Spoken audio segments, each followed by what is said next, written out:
तीज का व्रत किसका होता है? जम के बोलो जरा। पार्वती जी का। छठ का व्रत किसका होता है? बोलते जाओ। पार्वती जी का। चतुर्थी का व्रत किसका होता है? बोलो बोलो जम के। पार्वती जी का। नवरात्रि के व्रत किसके होते हैं? पार्वती जी के। भारत की भूमि पर जितने स्त्रियों के व्रत हैं, माताओं के व्रत हैं, ये सारे पार्वती जी के हैं। ना लक्ष्मी जी का कोई व्रत नहीं है। कोई ने नहीं कहा कि दिवाली पर तुम लक्ष्मी जी का व्रत करो, वो तो तुम्हारी मर्जी हो तो करो, नहीं तो कहीं शास्त्र प्रमाण में नहीं लिखा कि आप लक्ष्मी जी का व्रत करो। लक्ष्मी जी का कोई व्रत नहीं है।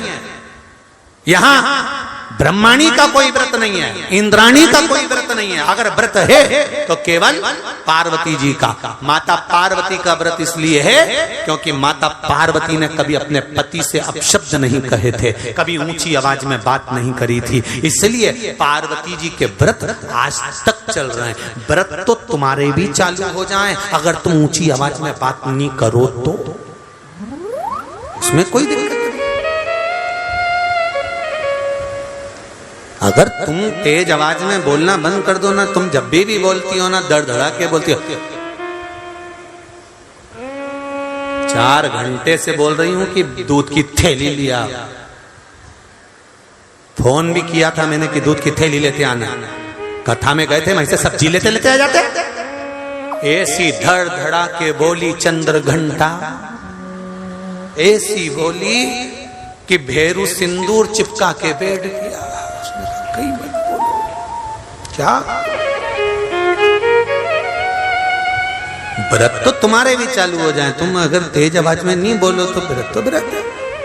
तुम अगर प्रेम से बोलो, इतने प्रेम से, जैसे पहले शादी के पहले फोन पे बात करती थी रात को 9 बजे से 1-1 बजे तक, मालूम ही नहीं पड़ता था, दोनों लगी रहते।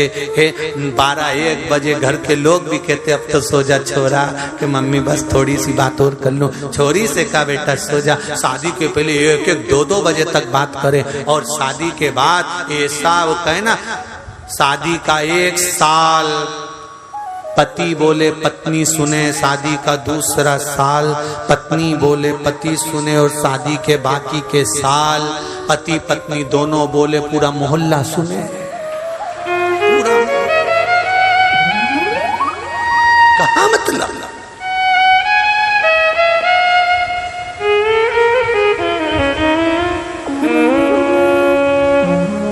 क्या मतलब? आप हृदय से बोलो तो, आप हृदय से दिखाओ तो शिव को।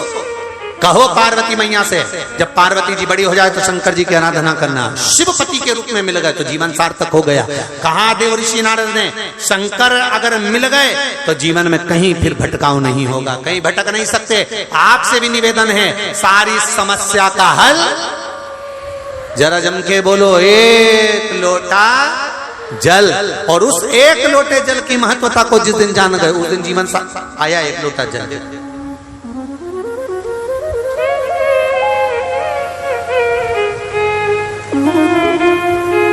शिव महापुराण की कथा कहती है, भगवान की भक्ति में अगर कहीं कोई रुकावट आ भी गई तो उस रुकावट के बाद में हमें भगवान की भक्ति पुनः प्रारंभ कर लेना चाहिए।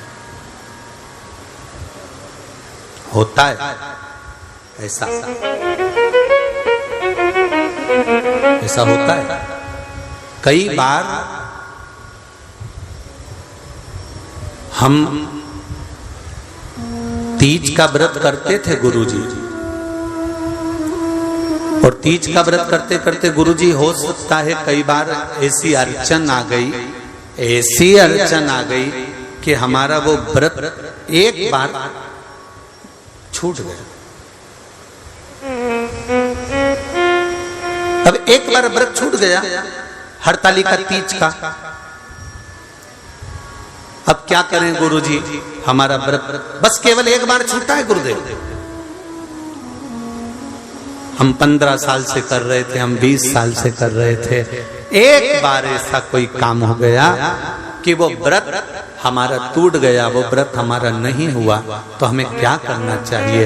हरतालिका शिव महापुराण की कथा कहती है, भूलवश कारणवश किसी कार्य से अगर एक व्रत बीच में कभी बाई चांस किसी कारण से रह गया है तो हरतालिका शिव पुराण कहती है फिर एक काम करिए, अगला व्रत जब करें तो उस समय पर कोई भी शिव जी का एक जोड़ वस्त्र, सौभाग्य नारी का, सुहागन नारी का एक जोड़ वस्त्र, सौभाग्य की बांस की पिटारी, उसमें सौभाग्य की सामग्री रखकर शिव जी के मंदिर में जाकर पूजन कर कर वापिस आकर फुलेरा का दर्शन कर कर, फुलेरा शिव जी का पूजन कर कर वो सौभाग्य सामग्री किसी गरीब ब्राह्मण को जिसको जरूरत है वस्त्र आदि की, या जो ब्राह्मण पूजन करा रहा हो आपके यहाँ, वो ब्राह्मण जन को तिलक कर कर दक्षिणा के साथ उसे प्रदान कर दे और शिव जी से निवेदन करें, भोले बाबा हमसे पूर्व में गलती हो गई थी, इसलिए हमारा व्रत छूट गया था किसी कारण से, पर आप इसको स्वीकार करिए, आप इसको स्वीकार करिए, गलती हो गई। अब जिसके पास में वस्त्र भी ना हो ब्राह्मण को देने के लिए, कोई सौभाग्य वस्तु सामग्री भी ना हो, तो शिव महापुराण की कथा कहती है हल्दी और कुंकू तो घर में होता है ना, ये हल्दी कुंकू भी अपने किसी ब्राह्मण को दे दिया तो भी आपका हरतालिका व्रत का फल आपको प्राप्त जरूर होगा। कोई जरूरी नहीं कि आपके पास में बहुत सामग्री, ये जरूरी नहीं।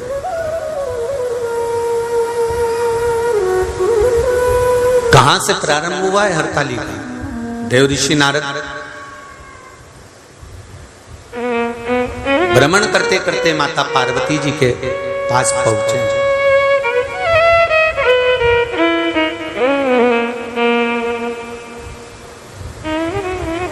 और माता पार्वती जी को देखा देव ऋषि नारद ने, बहुत देर तक एक केंद्रित होकर देव ऋषि नारद देख रहे माता पार्वती जी।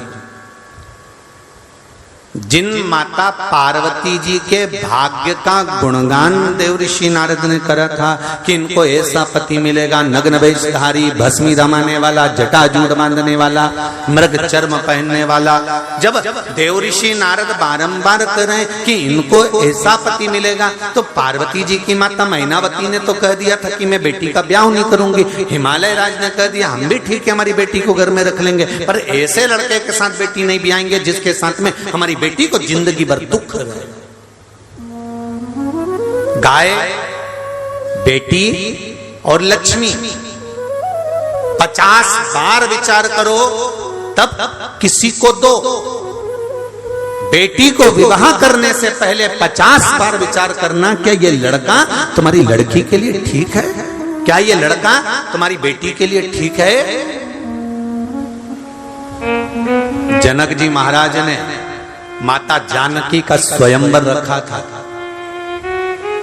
माता सीता का स्वयंवर,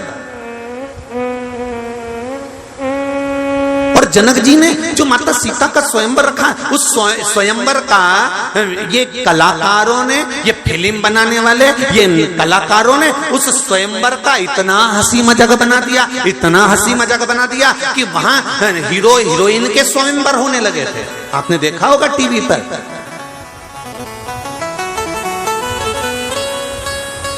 और स्वयंवर होने के बाद में उनसे शादी भी हो गई, कहीं का जीत भी गया तो, और 1.5 महीने के बाद तलाक भी हो गया। अब देखिए जरा, जब तुमने जानकी जी से इसकी होड़ करी है, जब तुमने राम जी से इसकी होड़ करी है, जब तुमने इसकी होड़ माता जानकी और राघव जी से करी है, मेरे राम जी से करी है, तो सीता राम जी ने इतना दुख माता जानकी को आया तो भी वो राम से दूर नहीं हुई। इतना दुख राम जी से आया पर राम जी सीता से दुख दूर नहीं हुए। एक जानकी जी को खोजने के लिए रावण का संहार कर दिया। अगर तुमने स्वयंवर रखा था सीता जी को देखकर, अगर तुमने स्वयंवर रखा था जानकी जी को देखकर, ये फिल्म के कलाकारों ने, जो हीरो हीरोइन ने टीवी पर खूब प्रपंचा मचाया स्वयंवर का, अगर स्वयंवर रचा था तो फिर निभाती ना जी, क्यों नहीं निभाया? 1.5 महीने में तलाक लेके फिर घर में बैठ गए, अब अगला स्वयंवर रचाने की तैयारी करने लगे। क्यों रचाया? सनातन धर्म की हंसी उड़ाने की आदत पड़ गई है लोगों को आदत है सनातन धर्म की हंसी। और ये मौका सनातन धर्म की हंसी उड़ाने का मौका किसी दूसरे ने नहीं दिया है। हम किसी को आक्षेप ना लगाएं, हम किसी को उंगली ना उठाएं। हम किसी के ऊपर एक उंगली भी उठाते हैं तो ये 3 उंगली हमारी ओर जाती है कि ये सनातन धर्म पर उंगली उठाने का मौका किसी दूसरे ने नहीं दिया। ये 3 उंगली हमारी ओर जा रही है, मतलब सनातन धर्म पर उंगली उठाने का मौका हमने दिया है। नहीं तो किसी की सामर्थ्यता है भला कि सनातन धर्म पर कोई उंगली उठा दे।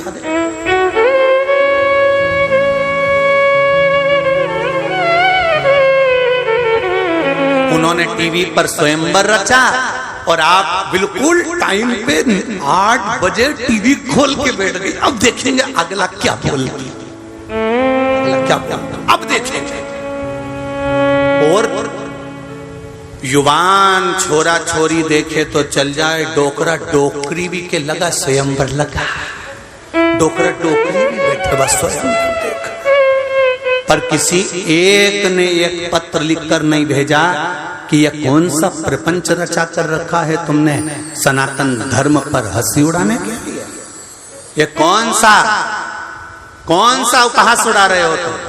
किसी एक ने पत्र नहीं लिखा, सब टीवी खोल खोल कर देखते रहे, सब ने एक बार तो मुझसे कहते, एक बार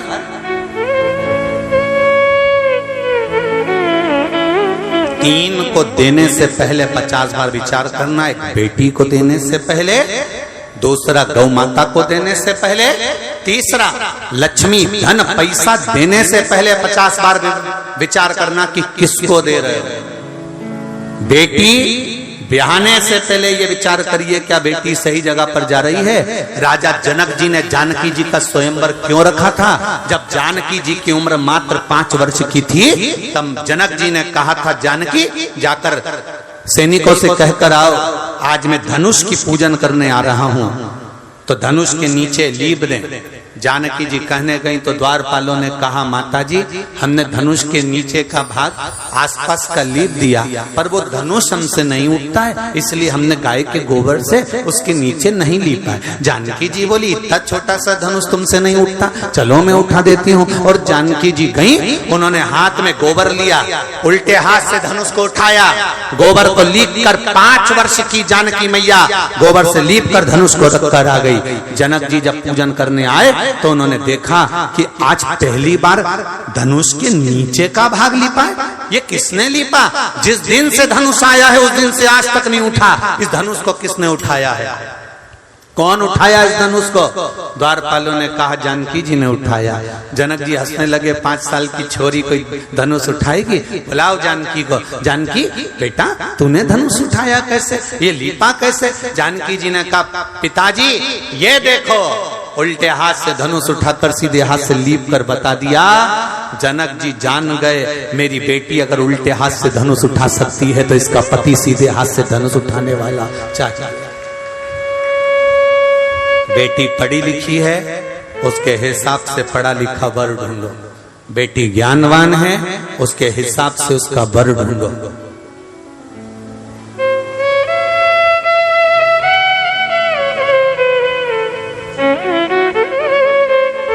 उसके हिसाब से वर ढूंढो।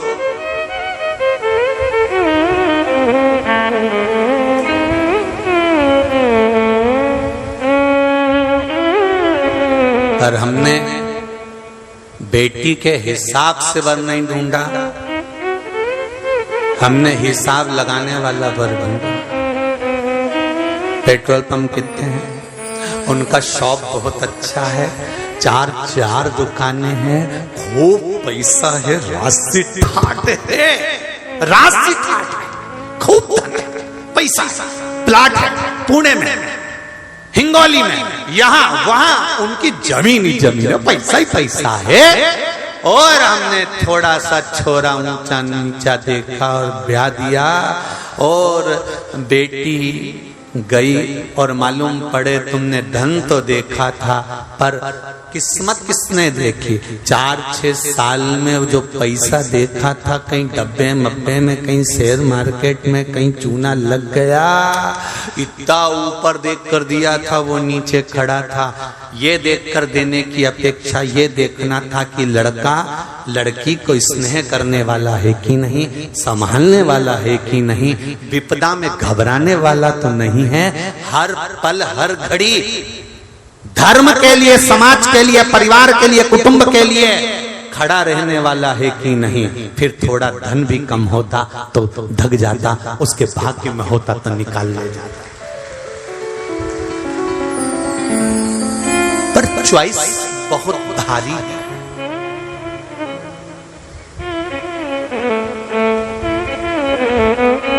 बहुत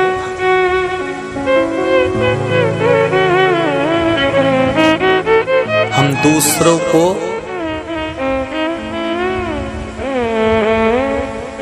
इम्प्रेस करने के लिए अपने वालों को इग्नोर कर देते हैं। हम दूसरे को इम्प्रेस कर रहे हैं।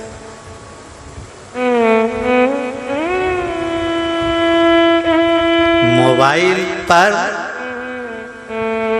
हम दूसरों को इम्प्रेस करने का प्लान बना रहे हैं, पर ये नहीं देख रहे कि जो हमारे पास है उसको तो इग्नोर कर रहे हैं।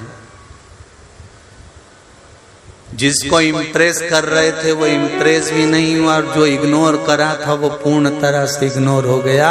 ना यहाँ के रहे ना वहां के रहे। इसलिए शिव कथा कहती है शंकर भगवान के चरणों में पार्वती दिन रात सेवा में लीन रहती थी। उसको कोई मतलब नहीं कि कहाँ जाना है, क्या करना है, किससे कहना है। दुख आया अपने दुख को शंकर जी से कहा, तकलीफ आई भगवान शिव से कही, कुछ परेशानी आई भगवान शंकर से कही। वो भटक नहीं रही है माता पार्वती, हम भटकते। संसार में आने के बाद में हमने भटकना प्रारंभ कर दिया। थोड़े दिन यहाँ चले गए, वहां से काम नहीं हुआ, यहाँ चले गए, यहाँ से काम नहीं हुआ, वहां चले गए, वहां से काम नहीं हुआ, वहां चले गए। शिव महापुराण की कथा कहती है एक ही द्वार पर अगर जाते रहते, परमात्मा का द्वार अगर पकड़ कर रखते, भगवान शंकर का स्मरण, राम का स्मरण, कृष्ण का स्मरण करते रहते तो जीवन अपने आप पार हो जाता। हरि विठ्ठल का स्मरण करते रहते तो जीवन पार हो जाता। पर हम 24 घंटे भटक रहे हैं, 24 घंटे।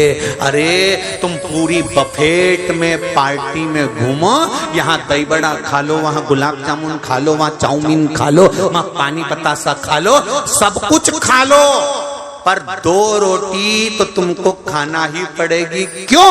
जब तक रोटी नहीं खाओगे इन चीजों से पेट नहीं भराएगा। रोटी की याद घर जाकर आएगी कि खाना जरूर खाना था। खाओ तुम, चाउमीन खाओ, लड्डू खाओ, उधर दही बड़ा, उधर आलू बड़ा, उधर छम्मक लड्डू, उधर आइसक्रीम, दुनिया भर के आइटम निपटाओ, दुनिया भर के स्टॉल खाओ, पर एक रोटी वो थाली में लेकर, सब्जी लेकर, थोड़ी दाल चावल लेकर, थोड़ा ना थोड़ा भले 2 कौर खा लोगे ना तो संतुष्टि रहेगी कि मैं रोटी खाकर आई। इन चीजों से पेट नहीं भराएगा। कभी इधर भटक लिए, कभी उधर भटक लिए, कभी उधर भटक लिए, आखिरी में रोटी के पास तो आना पड़ेगा। ये स्टॉल सबसे भारी है, और जो आखिरी में भी इस स्टॉल पर नहीं आता फिर उसका इंस्टॉलमेंट पूरा जमा हो जाता। इस स्टॉल पर तो आना पड़ता। तुम खुद देख लो, जो शिव के पास नहीं जाता। पार्वती जी ने शंकर भगवान से कहा, भोलेनाथ जी भगवान बैकुंठ में विराजमान होते हैं। हर व्यक्ति की फर्स्ट चॉइस रहती है कि मुझे बैकुंठ जाना। प्रत्येक व्यक्ति के मन में रहता है। आपसे भी पूछा जाए तो आप भी कह दोगे मैं बैकुंठ जाऊंगी, भगवान मुझे बैकुंठ जाना, मुझे बैकुंठ जाना। हर व्यक्ति की चॉइस है कि उसको बैकुंठ जाना। तो पार्वती जी ने शिव जी से कहा, भोलेनाथ जी जिसको देखो वो बैकुंठ जाना चाहता है, जिसको देखो वो भगवान के धाम जाना चाहता है, अपने यहाँ कौन आएगा। इतने में शंकर भगवान पार्वती से बोले, तू चिंता मत कर, मेरे ससुर ने मुझे श्राप दिया था। शंकर, मैं तुझे श्राप देता हूं कि तू शमशान में निवास करेगा। मैं और तू दोनों शमशान में रहते हैं। तो पार्वती जी बोली, अब तो और कोई मिलने नहीं आएगा, शमशान में कौन आएगा। शंकर भगवान बोले, भले नहीं आएगा तो लास्ट में बांध के लाएंगे। नहीं आएगा तो आखिरी में बांध कर लाएंगे। जो बैकुंठ जाता है वो वापिस भी आता है, इंद्रलोक जाता है वो वापिस भी आता है। शंकर भगवान कह रहे हैं पार्वती जो एक बार शमशान जाता है ना फिर तो जाता ही नहीं, उसको इतना मजा आता है ना शमशान में कि यहां से जोरदार जगह कहां मिलेगी। इतना आराम कि दुनिया की किटकिट खत्म। जब तक जिंदा था बेटी की शादी करना, बेटे का ब्याह करना, मकान बनाना, मेरा प्लाट वहां पड़ा है, एक केस से बस वो निपट जाए, मेरी जमीन छूट जाए, इसके बाद मकान बनाऊंगा। पूरी जिंदगी tension tension tension tension tension में निकल गई। आखिरी में जब शंकर जी के पास गया तब चैन से सोया तो भोलेनाथ जी ने भी पूछ लिया क्यों रे हे भेरू कैसा है। भेरू भी बोला मजा तो आपके चरणों में ही है। तब लोगों ने भजन लिखा कि मिलता है सच्चा सुख केवल भगवान तुम्हारे चरणों में। तब लिखा कि उसके सिवा कहीं सुख कहीं।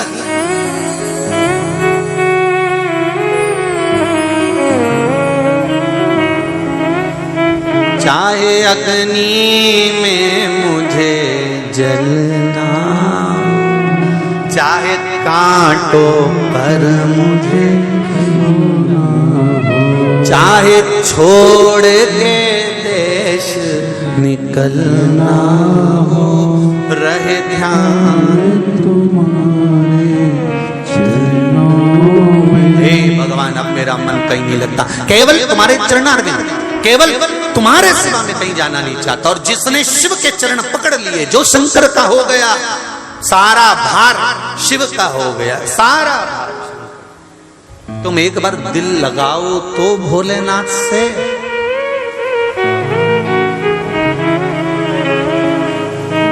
जो एक बार दिल लगा लेता है उसके मोबाइल का रिचार्ज वही कराता है। बोलो तो जरा दमदारी से सही है कि गलत है। किसी ने किसी से दिल लगा लिया, उसने कहा मेरा बेल क्यों मैं तो मैसेज कर रहा तू उठा क्यों नहीं रही, चार्ज ही नहीं है। तो मुझे तो बोल मैं अभी चार्ज कर देता हूँ। उसने 2 मिनट लगाया, बटन दबाई ना, उसका मोबाइल चार्ज कर दिया। उसने कहा मेरा मोबाइल खो गया। उसने कहा काय को टेंशन लेती है, अभी दिलाऊं चल। और ले गया बाजार भुड़ भुड़ करता और मोबाइल दिला दिया। जहां दिल लगाया था तो पैसा देखा नहीं जाता। शिव जी की कथा भी ये कहती है कि एक लड़की ने एक लड़के से स्नेह किया तो लड़के ने पूरा बोझ उठा लिया, उसका सूट दिलाए, हार दिलाए, रिंग दिलाए, बाली दिलाए, सूट दिलाए, सब कुछ दिलाए। तो जरा विचार करो, संसार के व्यक्ति से दिल लगाया तो उसने केवल तेरा वजन उठाया। अगर शिव से लगा लेती तो सबका बोझ वही उठा लेता। उससे तो लगाओ एक बार दिल, उससे तो लगाओ एक बार हृदय। जब शंकर से दिल लग जाता है तो फिर परिवार का टेंशन नहीं देना। अब सौंप दिया इस जीवन का सब भार तुम्हारे हाथों। फिर संसार में क्या एक पत्र आया, देखिए बड़ा सुंदर है।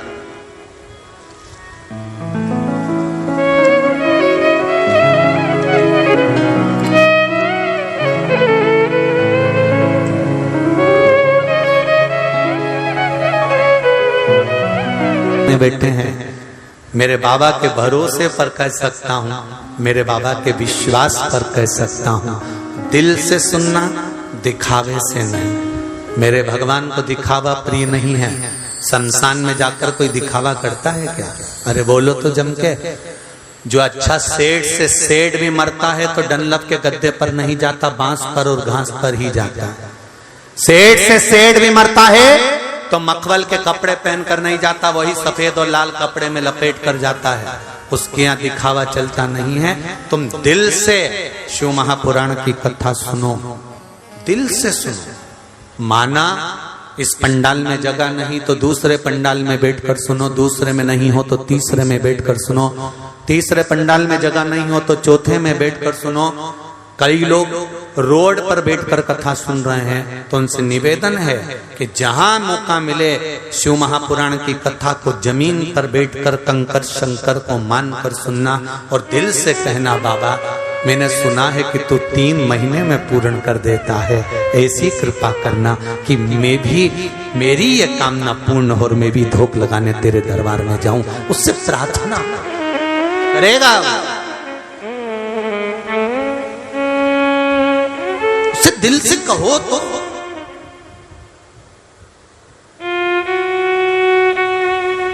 बेटी, गाय और लक्ष्मी 50 बार विचार करो तब दीजिए। बेटी को हर कहीं नहीं दे देना।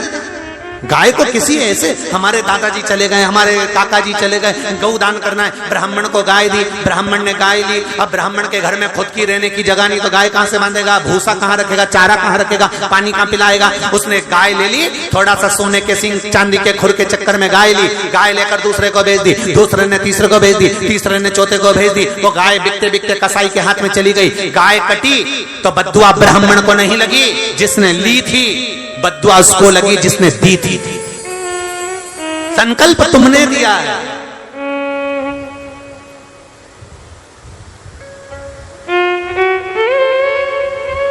संकल्प तुमने दिया तो भोगना तुमको। बेटी को दुख आता है तो तकलीफ किसको होती है? जिनको तुमने बफेट में रोटी खिलाई उनको। अरे बोलो तो जम के। बेटी को दुख आता है तो जिसने संबंध पक्का कराया उसको दुख होगा। अरे बोलो तो जम के नहीं होगा। सारे रिश्तेदार भोजन कर कर जाएंगे, पार्टी निपटा के जाएंगे, दुख उनको नहीं होगा। बेटी को अगर तकलीफ होगी तो या तो माँ रोएगी या बाप रोएगा, और माँ से ज्यादा बाप रोता है, कहता नहीं पर दिल में रहता है। माँ से ज्यादा बाप रोता है। बेटा माँ को प्रिय होता है और बेटी बाप को प्रिय होती है। इसलिए बाप की दौलत बेटी होती है और बेटी को इसका स्मरण करना चाहिए कि मेरे बाप मुझे दौलत समझता है तो बेटी भी अपने बाप को वो हीरा समझे, वो दौलत समझे कि ये दूसरी बार मिलने वाला नहीं है।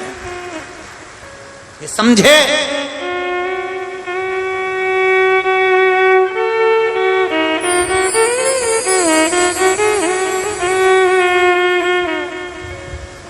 कसाई के घर में गाय चली गई, देने वाले को रोना पड़ा। पैसा तुमने दिया, कोई भिखारी मांगने के लिए आया, कोई भिक्षुक मांगने के लिए आया। ट्रेन में सफर कर रहे थे, ट्रेन में जा रहे थे, छोटा सा लड़का आ गया, अपना कपड़ा उतारा, पोछा लगाने लगा ट्रेन में। तुमने 1 रुपया निकाल कर पर्स में से उस छोरे को दे दिया। उस लड़के ने वो 1 रुपया लिया, इकट्ठा करा, अगले स्टेशन पर उतरा, कोई सामान नशे का ले लिया, रुमाल में डाला, सूंघ रहा है और लड़का नशे में आते आते एक दिन मर गया। उसके मरने में 1 रुपया तुम्हारा लगा है तो तुमको भी हिसाब तो देना पड़ेगा, भोगना पड़ेगा। जिस भिखारी के कटोरे में पैसा दिया, भिखारी लेकर मदिरा की दुकान पर चले गया, वैश्यावृत्ति में चले गया, मांसाहार में चले गया। तुमने लक्ष्मी को गलत हाथ में दे दिया। लक्ष्मी अगर गलत जगह पर जाकर रोती है तो दान करने वाले को रोना पड़ता है। गाय, बेटी और लक्ष्मी 50 बार विचार करो तब किसी को दो, मत 50 बार विचार करना क्या ये सही है? और निवेदन है, अपनी संपदा, अपनी प्रॉपर्टी भी जो तुम्हारी सेवा करे उसके प्रति थोड़ी सी बचा कर रखो। क्योंकि तुमने देखा होगा मकान बनाने वाले जो गाय पालते हैं वो गाय के लिए गौशाला बनाते हैं। बोलो सही है कि गलत है? क्योंकि गाय के लिए बना। जो घोड़ा रखते हैं वो घोड़े के लिए अस्तबल बनाते हैं। जो मुर्गा मुर्गी रखते हैं वो मुर्गा मुर्गी के लिए जगह बनाते हैं। बोलो बनाते कि नहीं बनाते? जो कबूतर रखते हैं वो कबूतर के लिए घर बनाते हैं। जो मिट्ठू रखते हैं, तोता रखते हैं, वो तोते के लिए घर बनाते हैं। जो मगर रखते हैं वो मगर के लिए घर बनाते हैं। जो जिस जानवर को रखते हैं उसके लिए घर बनाते हैं। पर कभी तुमने सुना कि किसी ने गधे के लिए घर बनाया? बोलो तो जरा, जम के तो बोलो। किसी के मुंह से सुना कि हमारे एक रिश्तेदार ने गधे के लिए घर बनाया? मछली के लिए घर बना लेंगे, सबके लिए घर बनाएंगे, पर गधे के लिए नहीं। तो जो तुम्हारा कहना ना सुने, कभी तुमको तीरथ कराने ना ले जाए, जरा जरा सी बात में चिल्ला के दौड़े, जरा जरा सी बात में अपशब्द बोले, जरा जरा सी बात में तन्न फन्न करे, ऐसे गधे के लिए घर बना के करोगे क्या? क्या करोगे गधों के लिए घर बना? जो कभी भगवान का भजन ही ना करे, जब देखो जब वो उसको देखता रहे, वो उसको देखती रहे, बस यही जिंदगी हो गई। और मालूम पड़ा 2-4 छोरा छोरी हो गए, उसके बाद में जब काम धंधे में पड़ गए, जिंदगी रोते रोते रोते रोते निकल गई। अंतिम समय आ गया, आखिरी में भगवान का भजन करने का मन करा, विचार करा था कथा में जाऊंगी। सियोर वाला महाराज आया हिंगोली में, छोरा से कहा मुझे कथा में छोड़िया। आजकल की औलाद कुत्ता घुमाना पसंद करे, पर डोकरा डोकरी को ले जाना पसंद नहीं करे। कौन ले जाएगा तुमको? कौन ले जाएगा?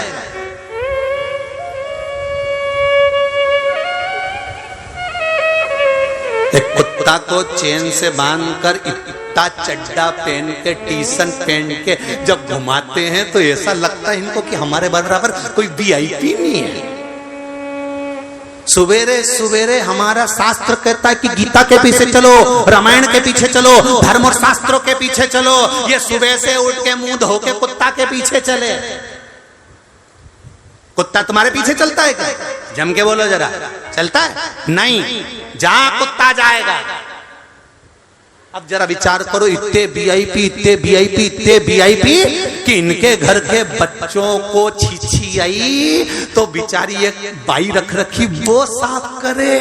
इनके घर के औलादों की गंदगी एक बाई रख रखी वो साफ करे, एक आई रख रखी वो साफ करे, और ये कुत्तों को गंदगी कराते फिरे। छीछी करे, और वो कुत्ता छीछी करे और ये वहीं खड़े रहे। इतने वीआईपी, भगवान ऐसा वीआईपी मत बनाना रे कि कहां का किस्मत लेके आए कि औलाद की गंदगी की जगह कुत्ता की गंदगी साफ करते फिर रहा है। भगवान ऐसा वीआईपी नीचे नीचे ऐसा वीआईपी ठीक करे। सुबह से उठ के कुत्ता के घुमाए नीचे। शिव के मूल मंत्र, शिव महापुराण का जो आनंद देने वाला मंत्र है, जिसके बल पर जीव को सुख का अनुभव होता है, उस मंत्र का जाप बाबा से हृदय से दिल जोड़कर, मन जोड़कर, चित्त जोड़कर कहें, श्री शिवाय नमस्तुभ्यं, श्री शिवाय नमस्तुभ्यं, श्री शिवाय नमस्तुभ्यं, श्री शिवाय नमस्तुभ्यं, श्री शिवाय नमस्तुभ्यं। बोला सब दुख काटो ओ भोला, सब दुख काटो मारा। शिव शंकर जपो तेरी माला, भोले बाबा जपो तेरी माला, भोला सब दुख काटो मारा, ओ भोला सब दुख काटो मारा। भगवान शिव ओगड़दानी, त्रिकालदर्शी, कैलाशी, अविनाशी की कथा कर रही है। देवऋषि नारद ने जाकर पार्वती जी का जो जन्म का संवाद था वो हिमालय राज से और मैनावती से कह दिया। वो कह दिया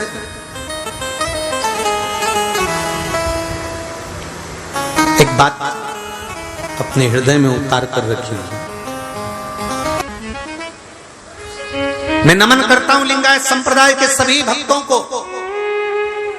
जिनके गले में शिवलिंग, एक चांदी की डब्बी में बाबा शंकर का शिवलिंग, कंकर शंकर इनके गले में रहता है, हर पल हर घड़ी हर क्षण, हर पल हर घड़ी हर क्षण।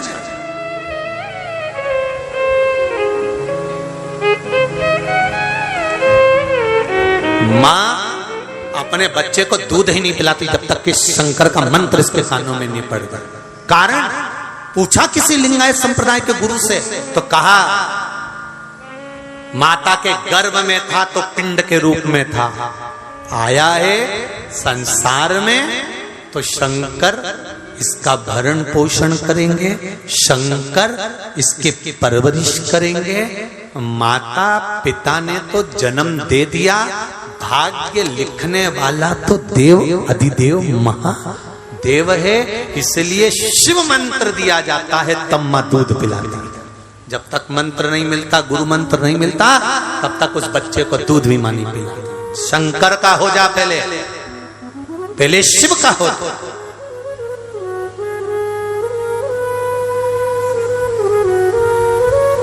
पूरे देश और विदेश में विराजमान लिंगायत संप्रदाय के भक्तों को दंडवत प्रणाम करता हूं। आपका विश्वास, आपकी अटूटता, आपके हृदय की चित्तता, शंकर का गुणगान, उसका भरोसा, दृढ़ता छूटती नहीं।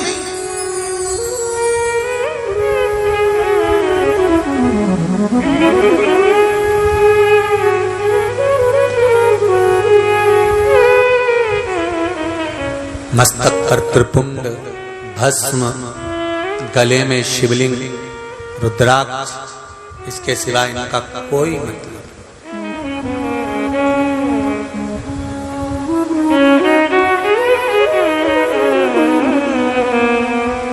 शुरुआत भी शिव है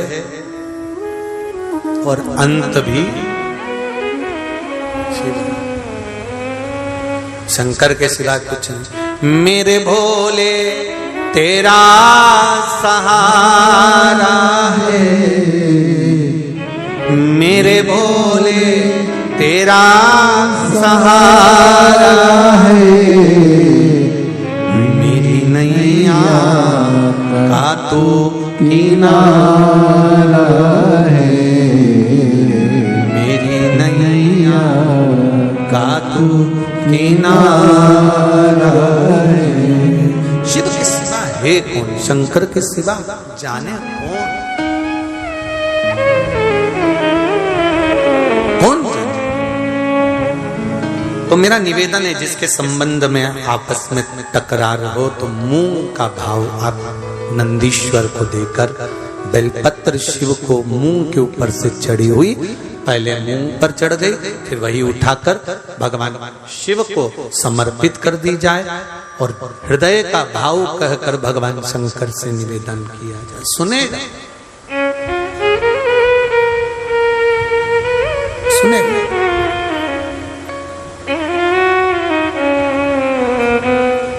बाल्यावस्था में बच्चों को दिया गया ज्ञान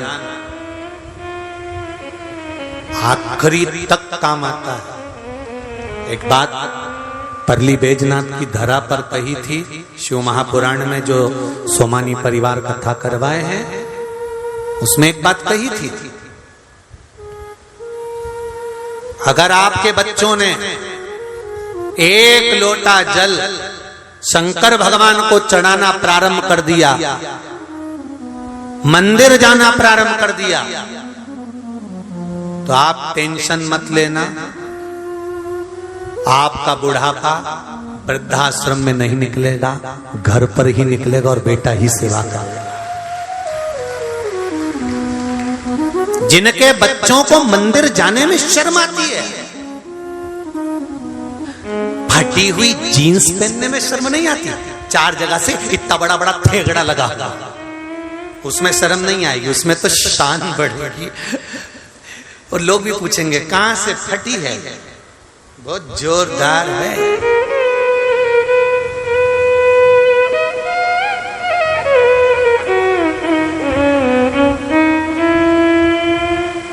फटा हुआ कपड़ा पहनने में आज के बच्चों को शर्म नहीं आई, पर मंदिर जाने में शर्म आई। पर वो समय गया कि बच्चों को मंदिर जाने में शर्म आती है। आज हम भी इस व्यासपीठ से मेरे नवयुवक बेटा बेटियों को देखते हैं, और इन बेटा बेटियों को, छोटे छोटे बच्चों को जब मंदिर जाते हुए देखते हैं, मंदिर पहुंचते हुए देखते हैं, छोटे छोटे बच्चे स्कूल जाने से पहले लोटा ले जाकर, एक लोटा जल ले जाकर शंकर जी को जब चढ़ाते हैं, तो हम भी आज शान से छाती ठोक कर कह देते हैं कि आज के नवयुवक बेटा बेटी भले कितने भी फैशन में रहते हों, पर मंदिर जाना इन्होंने प्रारंभ कर दिया। उसके लिए धन्यवाद, धन्यवाद है ऐसे बेटा बेटियों को। और निवेदन है, जिसके बेटा बेटी मंदिर जाने में शर्म करते हो, जिसके बच्चे भगवान के काम में शर्म महसूस करते हो, मम्मी ये नाटक मुझसे नहीं होता, मम्मी मैं मंदिर नहीं जाऊंगा, मम्मी मैं ये नहीं करूंगा, समझ लेना बुढ़ापा बिगड़ेगा। ऐसा बिगड़ेगा कि तुम बच्चों को इंजीनियर बना लो, डॉक्टर बना लो, कलेक्टर बना लो, एसपी बना लो, तुम बच्चों को अच्छे से अच्छी शिक्षा प्रदान कर दो, अच्छे से अच्छा बढ़ाने का प्रयास कर दो, खूब अच्छी गादी पर तुम्हारा बच्चा पहुंच जाएगा। पर यदि संस्कार नहीं दिए तो वो गाड़ी, वो बंगला, वो डॉक्टर, वो कलेक्टर किसी काम का नहीं, जो अपने माता पिता का आदर ना कर पाए। इसलिए सब कुछ दो बेटे को, अच्छी विद्या दो, अच्छा कॉलेज दो, अच्छी एजुकेशन दो, और साथ में बच्चों को अच्छा संस्कार दो, जिससे बच्चे बुढ़ापे तक आपको ध्यान रखकर आपकी जिंदगी सार्थक बना सकें। क्योंकि हमने देखा वृद्धाश्रम में ठेला चढ़ाने वाला शंभू वृद्धाश्रम में ठेला चलाने वाले के लोग माता पिता नहीं रहते।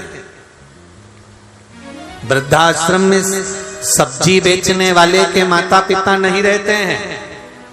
वृद्धाश्रम में रोड पर झाड़ू लगाने वाले के माता पिता नहीं रहते हैं। वृद्धाश्रम में कबाड़ा बेचने वाले के माता पिता नहीं रहते हैं। वृद्धाश्रम में सब वीआईपीओं के माता पिता रहते हैं। कभी चेन्नई जाना, मुंबई जाना, बेंगलोर जाना, तो वृद्धाश्रम में पूछ के आना। कोई कहेगी मेरा बेटा डॉक्टर है, कोई कहेगी मेरा बेटा ये है, कोई कहेगी मेरा बेटा इंजीनियर है, कोई कहेगी मेरा बेटा सरकारी नौकरी करता है, कोई कहेगी मेरा बेटा ये करता है। पढ़े लिखो लोगों के माता पिता वृद्धाश्रम में रह रहे हैं, और जो अनपढ़ हैं वो कहते हैं घर में भले 2 रोटी ना हो, पर घर में माँ बाप का होना जरूरी है। हमारे घर की पूंजी हमारा माँ बाप। क्यों? क्योंकि उसने भले अपने बच्चों को अच्छी शिक्षा दी कि नहीं दी, पर संस्कार पूरे दिए हैं। और हमने अपने बच्चों को अच्छी एजुकेशन में पढ़ रहा, एजुकेटेड है, तो मंदिर जाएगा तो शर्म नहीं आएगी।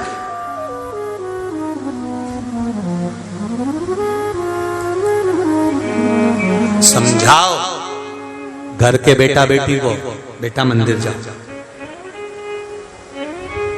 जाओ।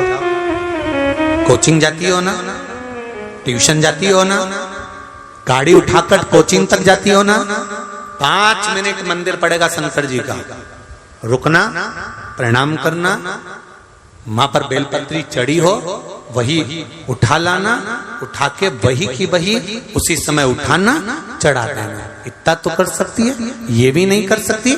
मंदिर में 5 मिनट प्रणाम करना, चले जाना। घर की एक बेटी, एक नवयुवक बेटा बेटी जब मंदिर में प्रणाम करना प्रारंभ कर देते हैं, तो उनको देखकर उनके दोस्त भी गाड़ी थोड़ी देर रोक लेते हैं। चलो अपन भी 5 मिनट प्रणाम कर ही लेते हैं। और धीरे धीरे धीरे धीरे ये संस्कार सब में पहुंचते चले। प्रणाम। देवऋषि नारद, पार्वती अगर शिव जी की आराधना करे, पार्वती शंकर भगवान की आराधना करे, पार्वती मैया शिव जी की आराधना में लगी, माता पार्वती शंकर जी की आराधना में लगी नहीं, शंकर जी की उपासना में लगी नहीं, और शिव जी प्रकट नहीं होते, शंकर भगवान आते ही नहीं है। हरतालिका तीज की कथा चल रही है, बहुत ध्यान से सुनिए कि पार्वती मैया तप कर कर कर हार गई, साधना कर कर कर हार गई, उपासना कर कर कर हार गई। शिव जी परीक्षा लेते रहे, मगर बनकर आ गए, साधु बनकर आ गए, संत बनकर आ गए, ज्ञानी बनकर आ गए, नटराज बनकर आ गए, पर पार्वती की परीक्षा समाप्त नहीं हुई। पर शिव जी ने पार्वती को अपनाया अभी तक नहीं। खूब परीक्षा,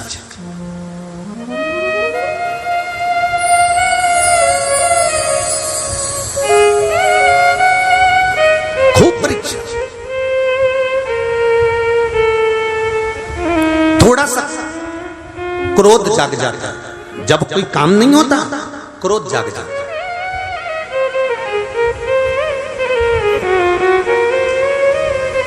चिड़चिड़ प्रवृत्ति आ जाती है। उस जगह पर घर में अगर लग रहा है कि कई लोग कहते हैं 8 दिन से हमको अच्छा नहीं लग रहा, घर में बहुत ऐसा लग रहा है कि कुछ होने वाला है, मेरी आंख भी बहुत फड़क रही है, बहुत ऐसा लग रहा है कि कुछ ना कुछ तकलीफ होने वाली है, कुछ ना करिए, दुर्वा लीजिए। दुर्वा जानते हो, जो गणेश जी को दुर्वा चढ़ती है, दुर्वा लीजिए। उस दुर्वा को अशोक सुंदरी वाली जगह, अशोक सुंदरी की जगह जानते हो ना, जहां शिवलिंग है,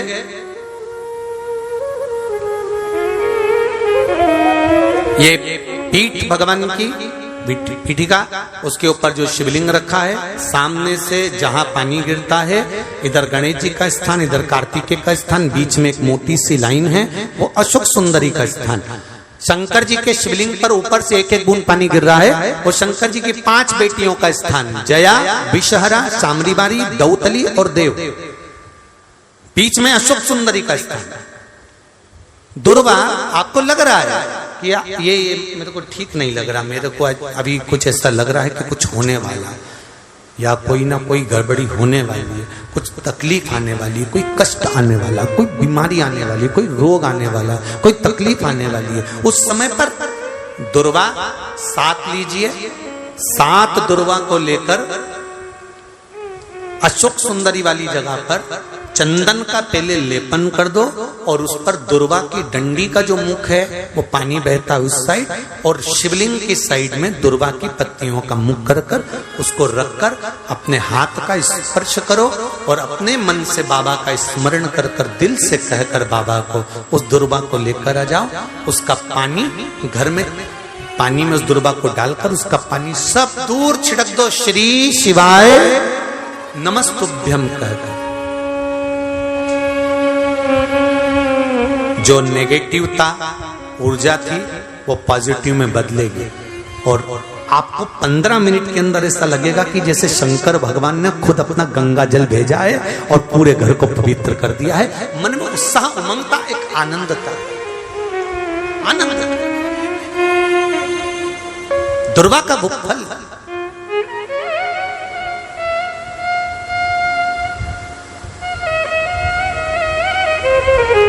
दुर्वा का वो आनंद, सुख दे जाए।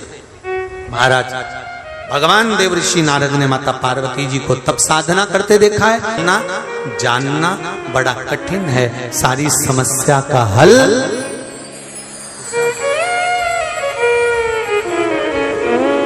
लोग भटकाएंगे, आपसे कहेंगे बेलपत्री चढ़ाने से कुछ होता है, शहद लगाने से कुछ होता है, जल चढ़ाकर पीने से कुछ होता है, बेलपत्री खाने से कुछ होता है, शंकर जी, इस शंकर जी पे चढ़ाओ, इन पे मत चढ़ाओ, उन पर मत चढ़ाओ, ऐसा करो वैसा करो। मेरा देवाधिदेव महादेव ये कभी नहीं देखता कि तुम क्या दे रहे हो। देवाधिदेव महादेव ये देखता है कि तू दिल कितना दे रहा है, हृदय कितना दे रहा है, मन कितना समर्पित कर रहा है, अपनी चित्तवृत्ति कितनी परमात्मा को दे रहा है। मेरा देवाधिदेव महादेव बस केवल ये दे, मैंने तेरे ही भरोसे ओ बाबा, तेरे ही भरोसे हवा विच उड़ते जावांगे, बाबा डोर हटो छटीला मैं कठी जावांगी। उसे दिल से कहो, वो सुनेगा। भाव उसको समर्पित हो, जैसे अर्जुन कृष्ण के प्रति समर्पित थे और कृष्ण माता कुंती के प्रति भाव प्रणीत, ऐसा हृदय से। केशवा माधवा तुझा नामात रे गोडवा, केशवा माधवा तुझा नामात रे गोडवा, तूच सारखा तूच देवा, तुला कुणाचा नाही, वेलो वेली संकटातुरी तारसी मानवा, केशवा माधवा तुझा नाम। भाव हृदय से, चित्त से, मन से आप भगवान को कैसे रिझा रहे हो, भगवान आपका होते चले जाए। अब दिल से पुकारो उसको। देव ऋषि नारद ने कहा पार्वती अगर शिव जी का स्मरण करे, भगवान शंकर का भजन करे, शंकर जी का गुणगान करेगी तो इसको शिवपति के रूप में मिल जाएगा। पार्वती मैया बड़ी हुई, थोड़ी सी अवस्था धारण करा माता पार्वती जी ने, वो भी देव ऋषि नारद ने जो कहा था बाल्य अवस्था का जो ज्ञान था वो पार्वती जी की चित्त वृत्ति में बैठ गया।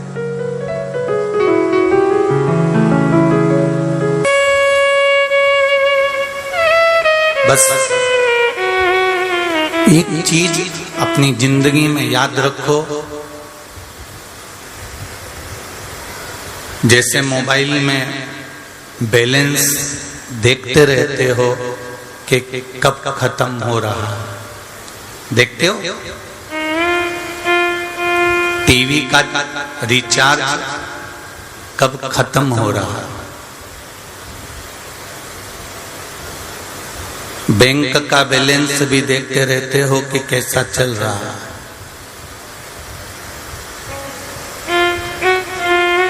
और समझदार व्यक्ति होगा तो हफ्ते में कम से कम एक बार अपने बैंक का बैलेंस देखते रहना चाहिए। आजकल इतना फ्रॉड चल रहा है कि कोई आपका कोई नंबर ले ले और आपके पैसे निकाल ले, तो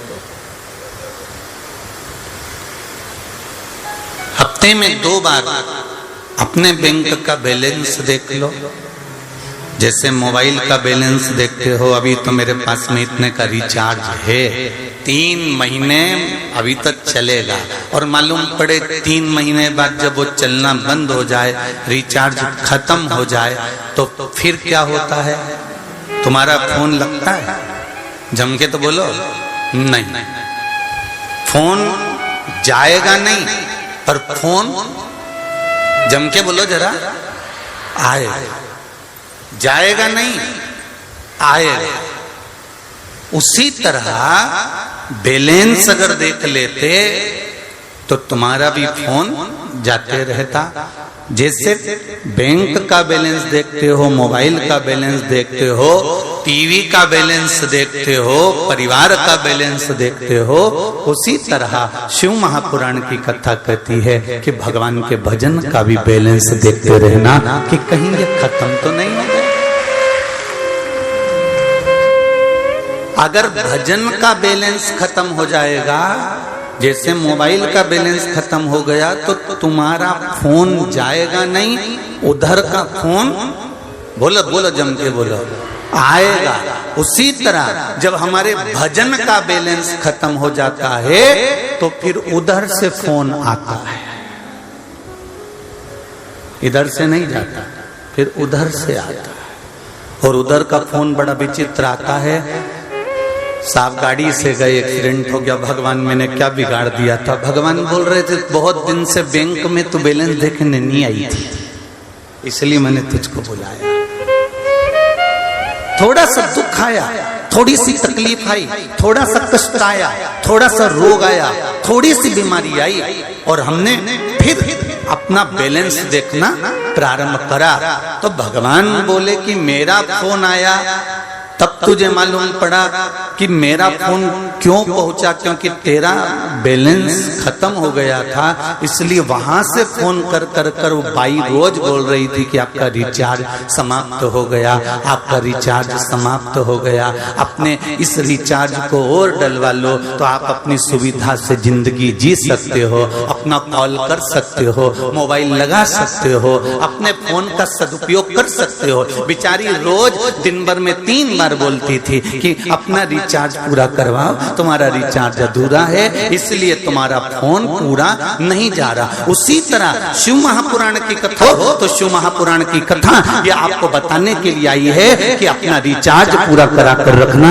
नहीं तो मालूम पड़े बंद हो गया तो फिर लग नहीं पाएगा। इस रिचार्ज को पूरा कराते रहो, इसका उपयोग करते रहो, हर दिन हर पल हर घड़ी 21,600 श्वास जो मनुष्य को प्रतिदिन मिलती है, उस 21,600 श्वास का गणना भले तुम करो ना करो, पर इन श्वास के साथ में तुम भगवान का भजन करते करते अपने कर्म को करो। 3.5 करोड़ रोम छिद्र मनुष्य के शरीर में है, एक एक रोम को गिनोगे तो 3.5 करोड़ रोम छिद्र निकलेंगे। इन 3.5 करोड़ रोम छिद्र में से अगर एक बार भी भगवान का भजन कर लिया तो जिंदगी की सार्थकता बन जाएगी, तुम्हारा मोबाइल का बैलेंस बराबर चलता रहेगा, तुम्हें रिचार्ज की जरूरत नहीं पड़ती।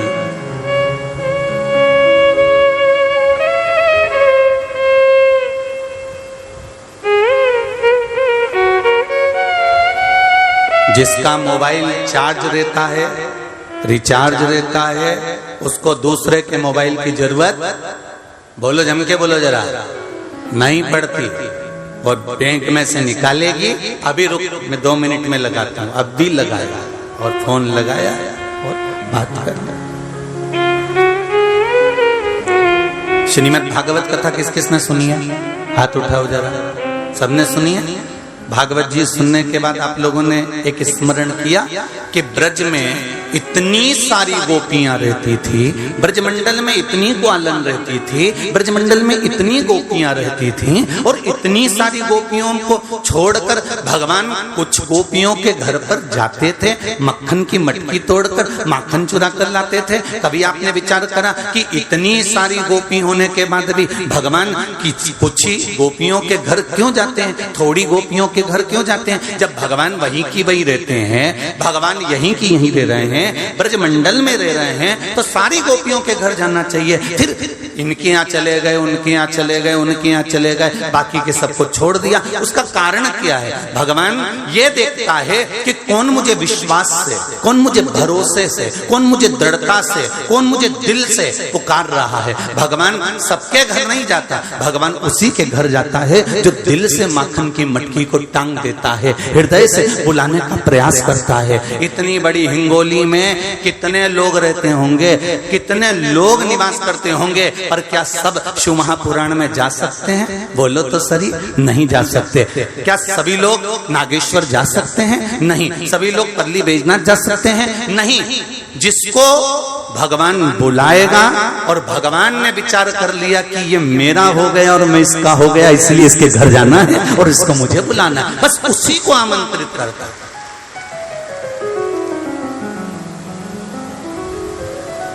वो एक गाना याद करो तो जरा, शायद रविंद्र तेरे को याद होगा कि सारी की सारी तैयारी रह जाती, अरे मानो, आता है जरा गाना, एक लाइन गाओ जरा, सारी की सारी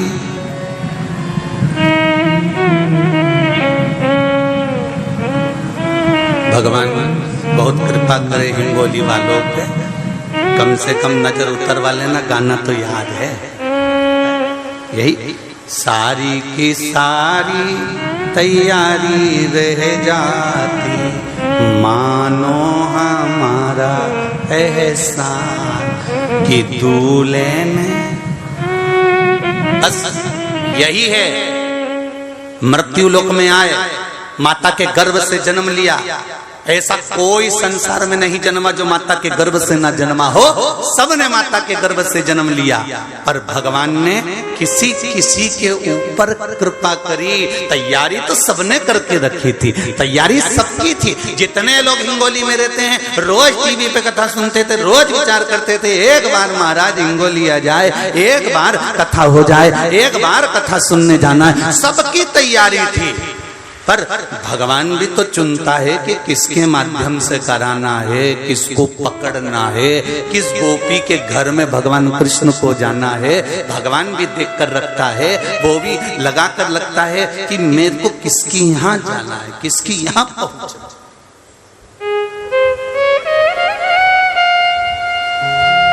भगवान कृष्ण सारी गोपियों के घर नहीं जाते थे। भगवान कृष्ण केवल उनके घर जाते थे जो दिल से मटकी टांगते थे।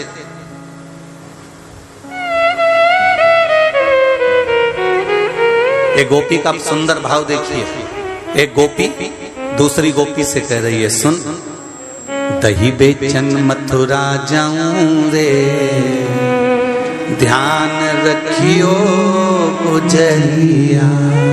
ए सखी, मैं दही बेचने के लिए मथुरा जा रही हूँ, तो मेरी मटकी का ध्यान रखना। उसने सखी ने पूछा क्या ध्यान रखना है, वो तो बता जा।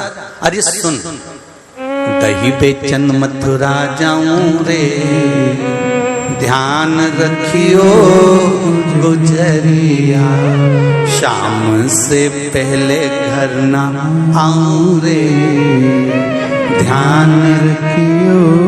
आप भी तो बोलो साथ में, ध्यान रखियो गुजरिया। और सुन सखी, सखी ने कहा करना क्या है, तो सखी से बोल रही है, काना जो आवे तो आवन दीजे। अब सखी ने कहा गजब कर गई री तू, मुझे घर छोड़ के जा रही और क्या के चोटे को घर में आन दो, चोर को पहुंचने दो।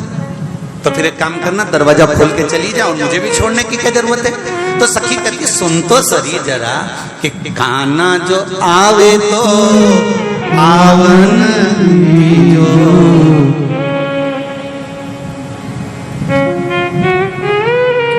भगवान शिव की कथा कर रही है। गोपियां भगवान के लिए अपना घर खोल कर जा रही हैं और सखी को छोड़ कर जा रही है। सखी को छोड़ा है।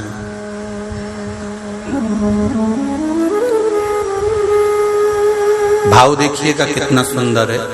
दही बेचन मथुरा जाऊं रे, ध्यान रखियो गुजरिया, शाम से पहले घर ना आऊं रे, ध्यान रखियो। साथ में बोलो जरा, ध्यान रखियो गुजरिया, काना जो आवे तो आवन दीजो। सखी बोल रही है फिर मुझे छोड़ने का फायदा क्या है जब चोर को घर में बुलाना है तो।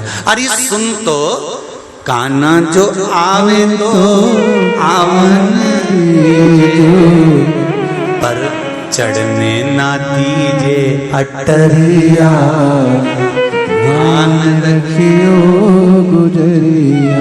अरे सखी, कन्हैया आए ना तो उसको आने देना, पर अटारी पर मत चढ़ने देना।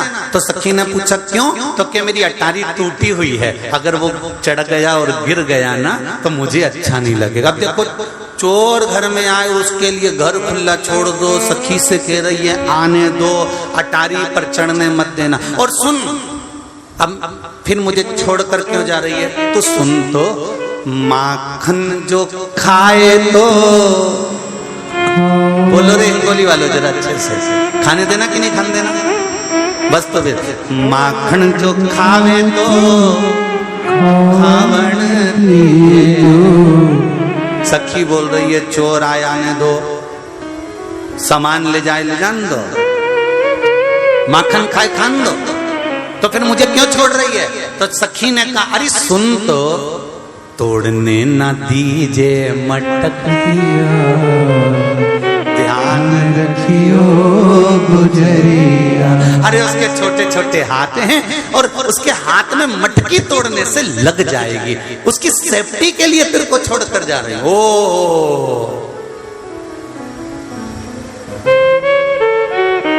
और एक बात और सुन ले सखी, मेरी इस बात को पक्के से पल्लू में गांठ बांध कर रखना। क्या?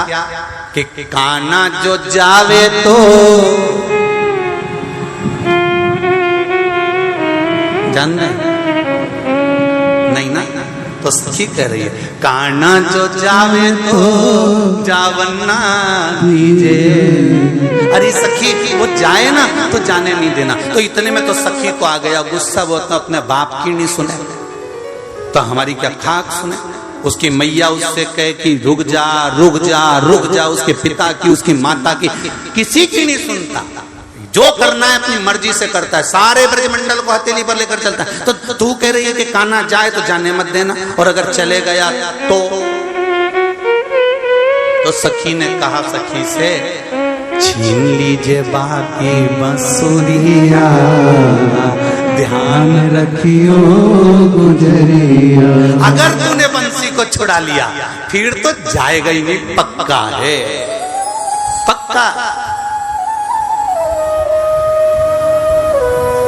एक बार तुम्हारा छोरा नहीं माने, लड़का नहीं माने, घर में रहे, नहीं जाएगा नहीं जाएगा, मैं बोल रही हूं ना नहीं जाएगा, तो छोरे को बोलने से अच्छा है उसका हाथ का मोबाइल छुड़ा के रख लो, फिर कहीं नहीं जाएगा।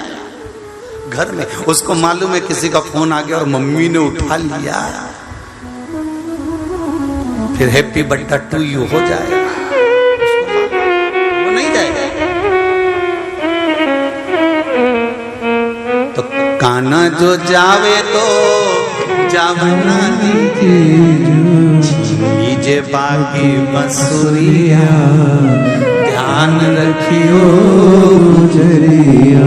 सखी इतनी सारी सखियां हैं, पर भगवान किसी किसी सखी के घर जाते हैं, किसी किसी गोपी के घर जाते हैं। उसी तरह मेरा भोलेनाथ उसी को बुलाता है, उसी को पकड़ता है, उसी को साधता है जिसको वो अपने लिए बनाया हुआ होता है, किसी दूसरे को नहीं। जो नित्य जीवन के प्रत्येक पहलू पर उनका स्मरण जरूरी है।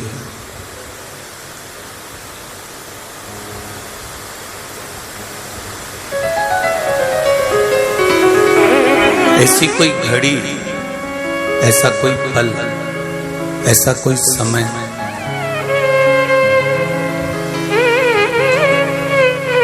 ना निकले जिसमें भगवान शंकर का गुणगान ना हो, भगवान शिव का स्मरण ना हो।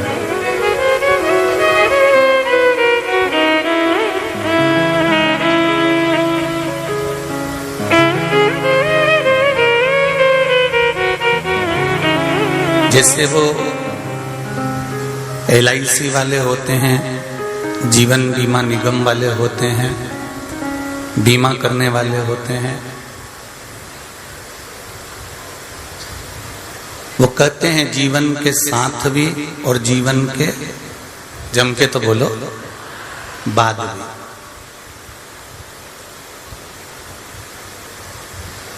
वो कहते हैं कि जीवन के साथ भी और जीवन के बाद भी ये बीमा काम आएगा, पर शिव महापुराण की कथा कहती है शंकर जैसा कोई बीमा नहीं जो जीवन के साथ भी है और जीवन के बाद भी है।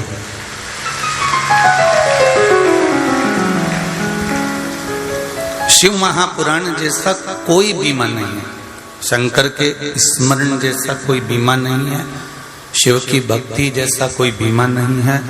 जो माता के गर्भ में पड़े रहने के बाद भी, मरने के बाद परिवार के लोग तुम्हें शमशान में छोड़कर आ जाएंगे, आग लगा देंगे, लकड़ी पर सुला देंगे और जीव आग लगाकर परिवार वाले, कुटुंब वाले सब चले जाएंगे।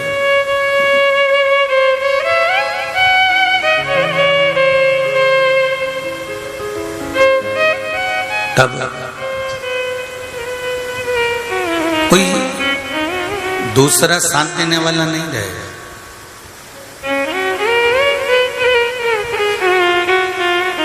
कहते हैं ना, अंत समय प्रभु आना पड़ेगा, वचन दिया तो निभाना पड़ेगा।